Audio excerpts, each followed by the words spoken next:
দর্শক, আপনারা জানেন তারেক রহমানকে ছাড়াই পুত্রবধূদের নিয়ে দেশে ফিরছেন বিএনপি চেয়ারপারসন বেগম খালেদা জিয়া। বাংলাদেশ সময় সন্ধ্যা 6:45টার দিকে তিনি হিথ্রো এয়ারপোর্টে পৌঁছান।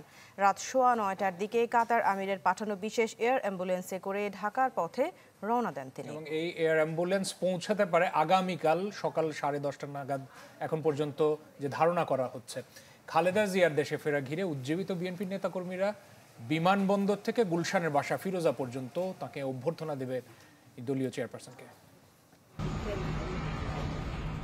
লন্ডনে চিকিৎসা শেষে এখন বাংলাদেশের পথে বিএনপি চেয়ারপারসন খালেদা জিয়া। কাতারের আমিরের পাঠানো বিশেষ এয়ার অ্যাম্বুলেন্সে তার সফর সঙ্গী দুই পুত্রবধূ জুবাইদা রহমান ও শামিলা রহমান।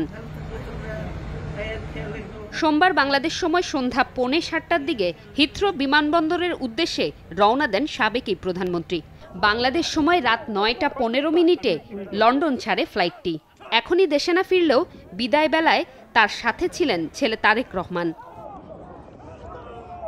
বিদায় জানাতে সকাল থেকেই লন্ডনে জড়ো হতে থাকেন ইউরোপের বিভিন্ন দেশ ও যুক্তরাজ্যের বিভিন্ন শহরে বসবাসরত বিএনপি নেতাকর্মীরা। হিথ্রো বিমানবন্দরের নিরাপত্তা ইস্যুর কারণে দেখা হবে না, তবুও তাদের এই দীর্ঘ অপেক্ষা। বিএনপি অঙ্গ সংগঠন প্রবাসী বাংলাদেশিরা হাজার হাজার নেতাকর্মী এখানে উপস্থিত হয়েছেন।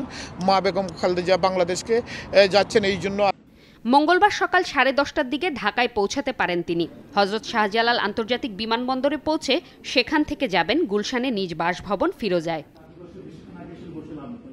উন্নত চিকিৎসার জন্য গেল 8 জানুয়ারি যুক্তরাজ্যের লন্ডনে যান খালেদা জিয়া। লন্ডন ক্লিনিকে টানা 17 দিন চিকিৎসাধীন থাকার পর 25 জানুয়ারি থেকে ছেলে তারেক রহমানের বাসায় বিশেষজ্ঞ চিকিৎসক অধ্যাপক প্যাট্রিক কেনেডি ও অধ্যাপক জেনিফার ক্রসের তত্ত্বাবধানে চিকিৎসাধীন ছিলেন তিনি। জুমাতুল বিদা, চ্যানেল 24, ঢাকা।